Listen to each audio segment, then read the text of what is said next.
Olá, esses são os Diálogos Luso-Atlânticos e eu, Rui Badaró, junto com o João Massano, conversamos sobre direito, política, atualidades e outros assuntos, nevrálgicos ou não. Tudo bem contigo, João? Tudo bem, Rui, tudo bem. Aí E, está seguramente mais animado do que aqui por causa das eleições, mas está tudo a andar tranquilamente. aqui o Brasil anda bastante animado, justamente por conta das eleições, mas hoje ela não será o nosso mote dos diálogos. Aliás, eu já começo os diálogos com uma pergunta. João, sobre o assunto Golden Visa, autorização de residência por investimento, o que tem ocorrido com o CEF que não tem realizado os agendamentos daqueles que já aplicaram esse tipo de visto? Ah, Infelizmente, a situação não melhorou da forma que nós estávamos à espera relativamente às concessões, melhorou um pouco em relação às renovações das autorizações de residência, porque o que nós temos vindo a assistir é, até há algum tempo atrás, nem sequer as renovações, por exemplo, dos Golden Visa era possível marcar. Agora essas já se conseguem. O que é que acontece? Quem está a pedir pela primeira vez a autorização de residência entrega toda a documentação, demora 1 ou 2 ou 3 meses a ter a aprovação da documentação e depois o agendamento demora mais uns largos meses, o que de facto não é muito encorajador. O que eu assisto nos clientes, em relação aos clientes que me chegam aqui, é que nós temos pessoas que querem investir em Portugal, que querem colocar aqui o seu investimento, o seu dinheiro, mas que estão receosas por causa do tempo que demora um agendamento no CEF. Eu não acho que seja normal. Eu há uns tempos falava, em relação às renovações, falava em má fé do governo. Porquê? Porque, do governo não, do Estado português, porque acabávamos por ter uma situação em que dizíamos invistam aqui, as pessoas investiam, tinham o primeiro título e depois tinham dificuldade em marcar as renovações e ficavam sem título válido para poder entrar em Portugal, a reentrar em Portugal. Agora o que assistimos é diverso, as pessoas investem, fazem tudo o que têm que fazer para preencher os procedimentos burocráticos para a atribuição da autorização, mas depois não conseguem fazer o agendamento para que, naturalmente, possam concluir o processo e obter o cartão. Estamos a falar muitos meses de espera, há pessoas à espera há mais de um ano da marcação, o que me parece francamente exagerado. E a pergunta que eu coloco aqui é: queremos ou não queremos o programa? Queremos ou não queremos que o investimento seja feito em Portugal? Porque é muito mais fácil, se não queremos esse investimento, acabar de vez com o programa ou então dizer às pessoas automaticamente que menos de 1 ano e meio, 2 anos depois da apresentação do requerimento não vão ter a autorização. E aí as pessoas não são enganadas, têm logo uma informação do governo vinda de uma organização estatal que lhes diz isto não vai demorar menos do que X anos. Agora, eu acho que isto não é coerente. Isto não é coerente porque nós estamos a falar de investimentos de alguns milhares de euros. Volto a repetir, não defendo a lavagem de dinheiro, não defendo a proveniência ilícita de investimento. O que eu defendo é verifique-se as contas, verifique-se onde é que o dinheiro vem, verifique-se, no fundo, a proveniência, a origem do dinheiro e, se houver dúvidas, recuse o investimento. Agora, por sistema, a partir do princípio que quem tem dinheiro está a fazer lavagem ou que está numa situação, ou poderá estar numa situação ilegal, como eu já li, não me faz muito sentido. Investigue-se, vá-se atrás da origem, pergunte-se de onde veio o dinheiro, como é que o dinheiro foi obtido, peça-se comprovativo de rendimentos, peça-se comprovativo de profissão, o que quisermos, mas verifique-se a origem. Isto é contraditório na medida em que nós estamos a dar vistos, por exemplo, para quem vem procurar trabalho em Portugal. Não me parece razoável. Ou seja, eu deixo entrar rapidamente alguém que vem à procura de trabalho, mas quem quer investir em Portugal passa por um calvário. Não me parece correto em matéria de atribuição de entradas em Portugal e permissão de entrada em Portugal. Eu não estou a dizer que se beneficie uns em relação aos outros, mas pelo menos se dê um tratamento igual. Ou seja, eu tenho que entregar, tenho que saber, quando entrego a documentação para a obtenção de uma autorização de residência para investimento, tenho que saber o tempo que vai demorar a atribuição dessa autorização. Eu não posso estar à espera indefinidamente.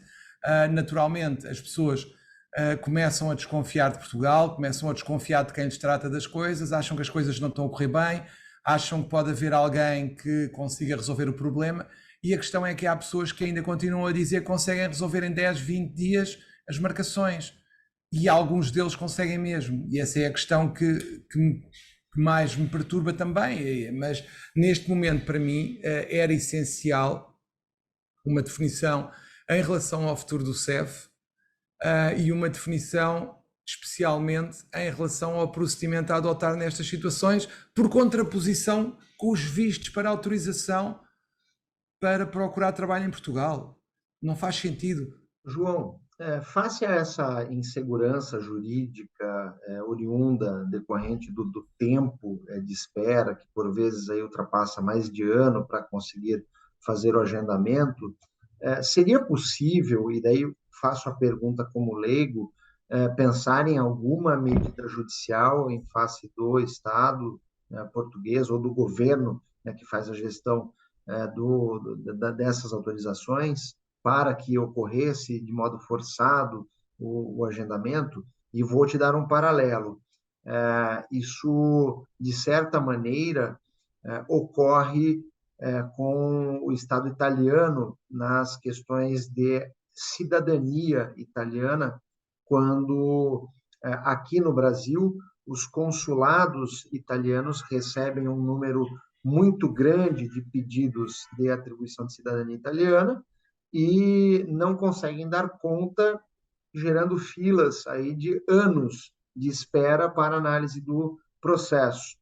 E já há alguns anos eu tenho visto que vários colegas advogados têm ingressado judicialmente com esse pedido, com um processo, um absurdo que eu vou falar agora, mas enfim, abre aspas, fura fila, fecha aspas, e em que ele aponta que não é possível, a demora, que o consulado tem que avaliar, analisar, fazer o agendamento e etc., e impõe ao consulado aqui, quando obtém a decisão positiva na Itália, impõe que seja avaliado, analisado o processo. Então, analogamente, e guardada, por óbvio, as devidas diferenças, seja de jurisdição, seja de ordenamento jurídico, seria possível pensar em algo nesse sentido?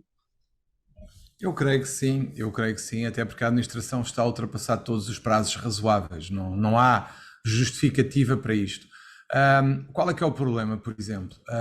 Neste momento, por força das eleições que se aproximam, nós temos dois países, para além dos americanos, etc., mas temos dois países que realmente têm cidadãos nacionais interessados em vir para Portugal. Um é o teu país, o Brasil. Há alguma... eu diria algum receio em relação ao resultado das eleições que leva alguns cidadãos brasileiros a quererem, muitos cidadãos brasileiros a quererem vir para Portugal utilizando o Golden Visa.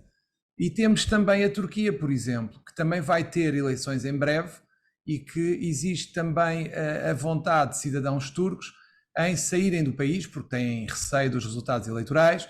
E Portugal apresenta-se como um país muito atrativo, porque felizmente é um país, ainda um país seguro, é dos mais seguros do mundo, tem sol, tem um tempo fantástico, tem pessoas que tratam bem os estrangeiros, apesar de um ou outro caso que naturalmente é isolado, e eu diria que é um país atrativo para quem quer vir para cá morar. Mas qual é a questão? Eles perguntam, os turcos e alguns brasileiros também perguntam, ok, eu gosto do programa Golden Visa, eu acho que poderia fazer um investimento, mas não quero esperar tanto tempo, e acabam por ir para outros países europeus, obter o mesmo tipo de autorização ou similar. E esta é a questão, nós temos de dizer a estas pessoas que se pode fazer algo. Qual é o problema da ação judicial? É que eles têm receio de ser prejudicados nos seus processos se estiverem atrás de uma ação desse tipo. E este é o problema. As pessoas têm receio de ser prejudicadas na obtenção das autorizações de residência caso entrem numa ação judicial contra o Estado português, e isso é o principal óbice. Por exemplo, eu tenho falado com alguns turcos e eles têm-me dito isso.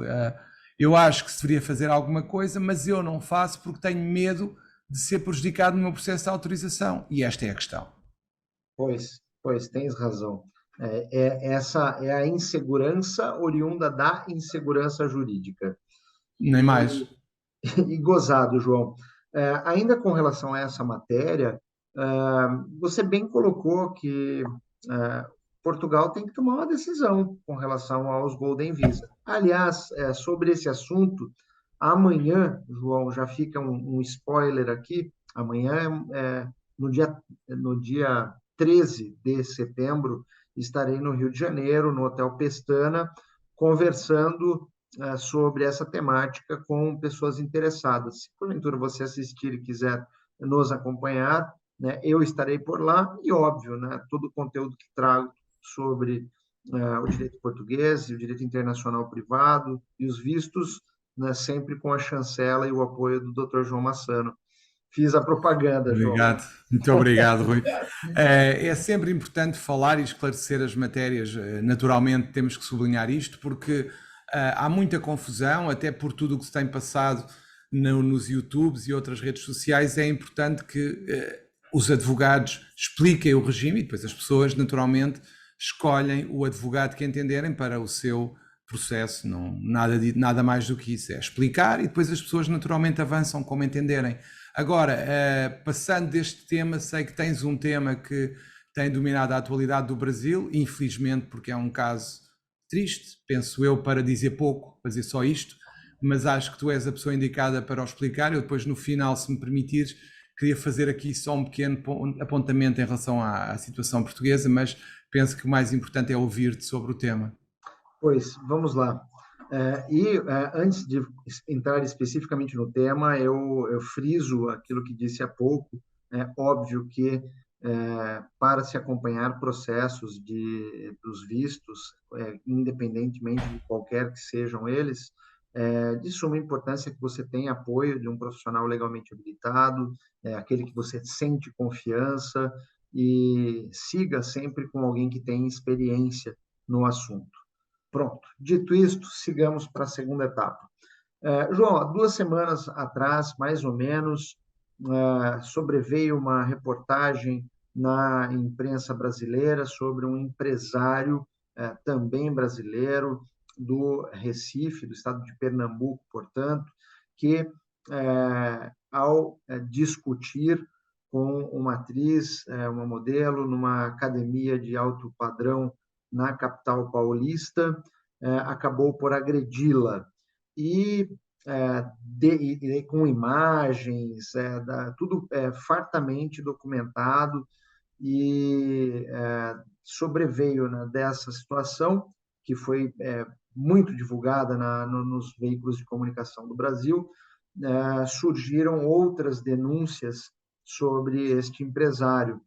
E o fato chama atenção porque são situações todas na mesma linha de agressão, de vias de fato, portanto, e uma situação dessas, né, sem citar nomes ou técnicas de defesa em si, porque o objetivo aqui é uma análise especificamente superficial do assunto, causou-me estranheza o fato desse mesmo empresário evadir-se do país horas antes da denúncia do Ministério Público ser recebida pelo juízo. Enfim, agora ele está aí com uma decisão do juízo requerendo que ele retorne ao país e etc. Mas o que causa estranheza e causa espanto é justamente a situação de que, reitero novamente, em pleno século XXI, em era digital, sociedade da informação, ainda nós temos situações em que as pessoas não conseguem dialogar sobre um assunto, não conseguem se respeitar e precisam das vias de fato para impor suas respectivas posições. Não é crível, não é aceitável, seja um homem para com uma mulher, seja entre mulheres ou entre homens, aceitar que seres humanos não consigam dialogar sobre um assunto.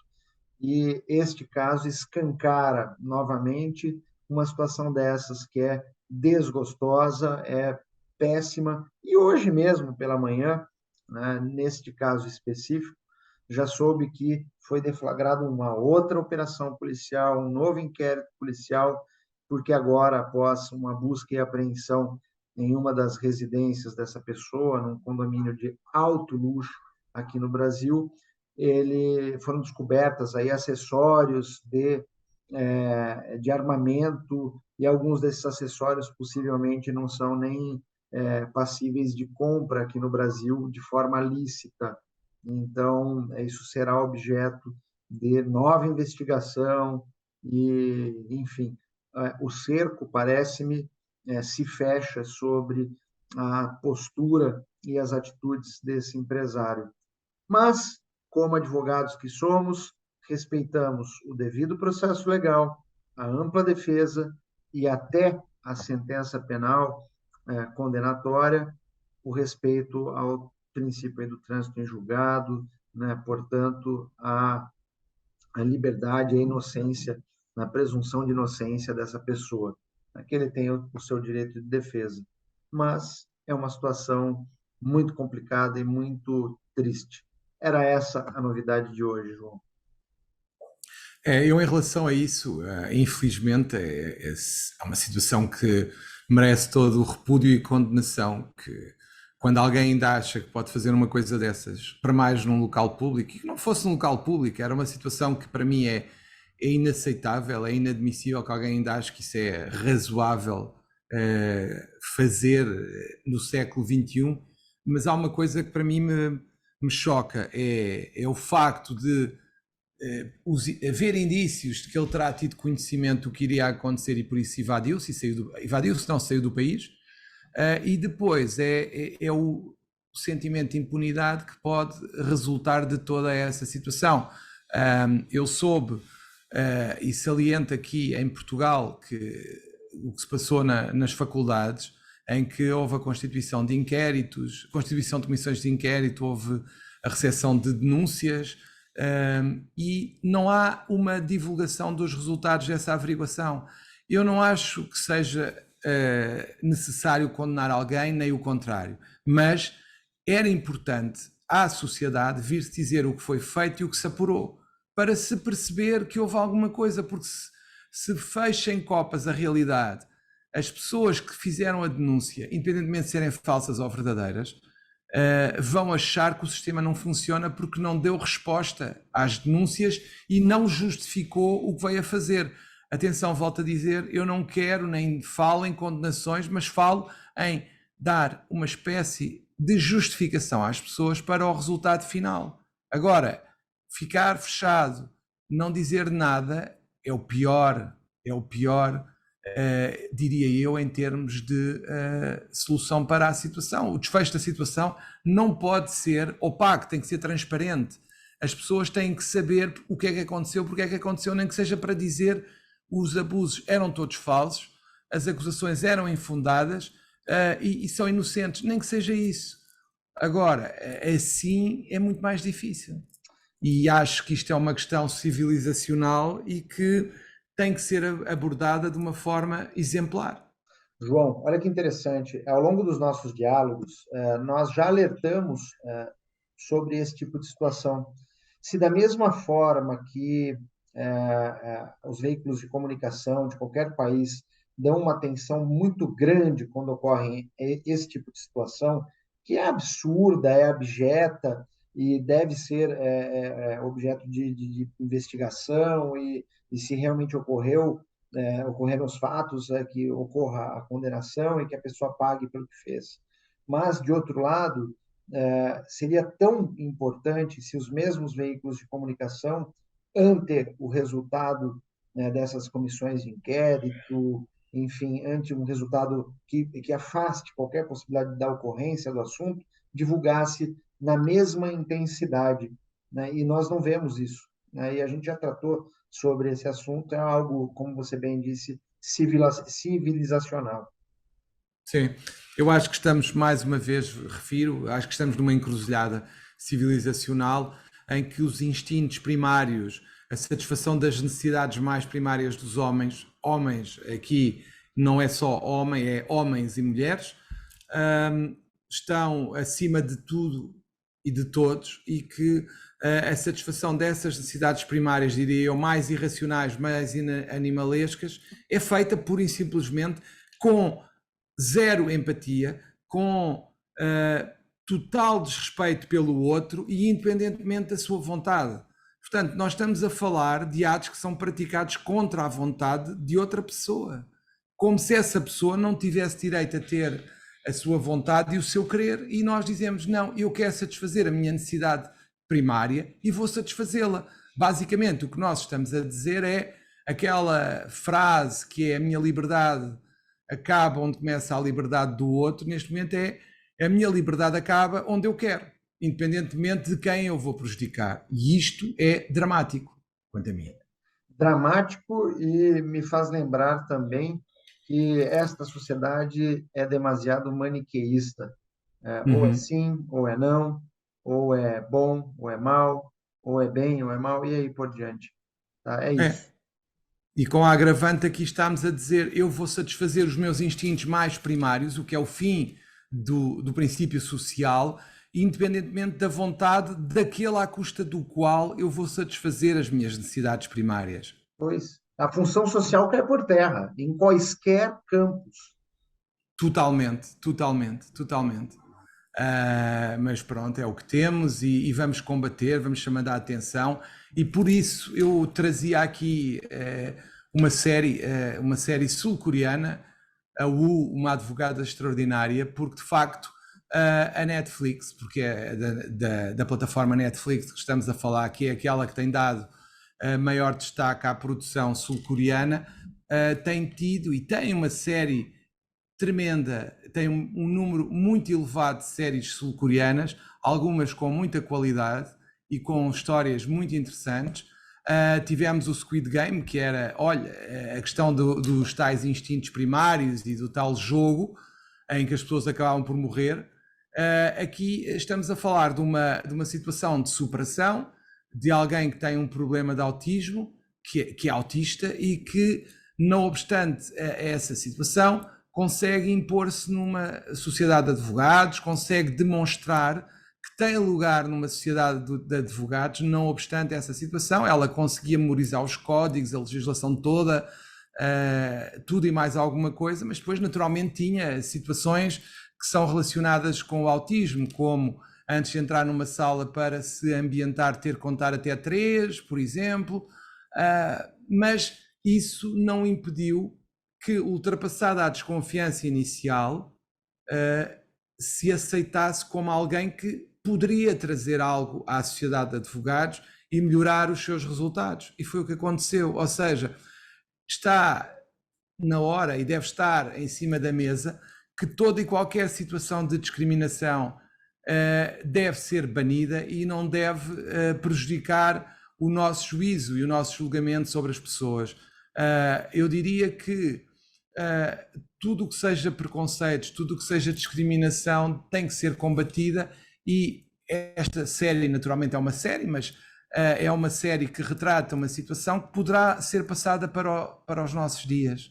E aquele paradigma, aquele estereótipo de quem é numa determinada função tem que usar um determinado código para vestir, tem o tal dress code, tem que ter um determinado comportamento padronizado, etc, etc, etc. No fundo, voltamos, se nós repararmos, os diálogos que nós temos tido andam muito à volta de situações que se podem reconduzir a outras que já falámos.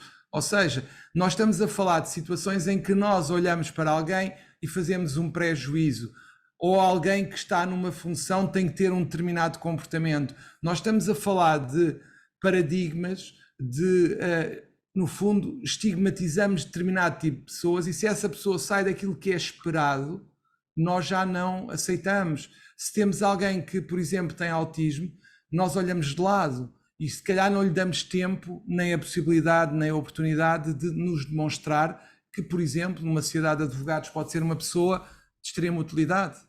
Pois, é exatamente isso. Aliás, essa série também é um sucesso aqui no Brasil.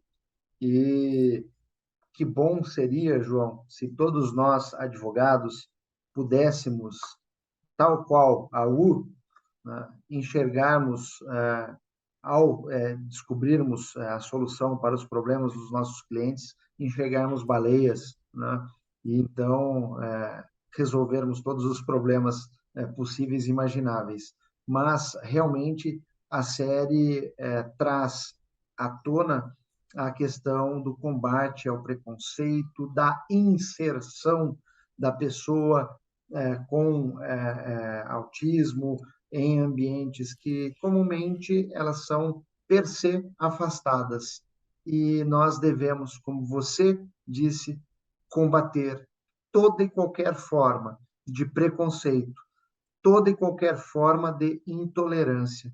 E os nossos diálogos, já em guisa de conclusão hoje, eles tratam justamente disso. Não é só sobre direito, somente sobre atualidades ou somente sobre política, mas sobre a necessidade do ser humano ter a capacidade de compreender o ambiente em que ele está inserido e, ao compreender este ambiente, ele poder verter algo para melhorá-lo. É isso. Eu diria também, não melhor do que tu, porque o que tu disseste está excelente, mas eu acho que nós gostaríamos, e falo por mim, e sei que tu pensas o mesmo, que estes diálogos acabassem por ser um espaço de debate, de livre pensamento, sem críticas a ninguém, nem a nenhuma posição específica, mas por simplesmente pensar é importante, pensar é fundamental e nós temos que pensar sobre as situações de forma crítica, reflexiva, de forma a podermos ter uma opinião partilhada. Não queremos que concordem connosco, queremos que pensem no que é aqui dito e, naturalmente, se discordarem, ótimo, desde que seja de uma forma, diria eu, educada, polida e sempre no plano das ideias e no plano do respeito por posições diversas, porque é assim que a democracia tem que ser. Nós temos que permitir a todos falarem e todos podem e devem falar, no entanto, temos que respeitar posições contrárias à nossa sem que isso implique andarmos aos tiros ou de outra forma qualquer. É isso. E pronto. Cirúrgico. Um grande abraço a todos e estes foram os Diálogos Luso-Atlânticos, comigo, Rui Badaró, e com João Massano. Até o próximo encontro.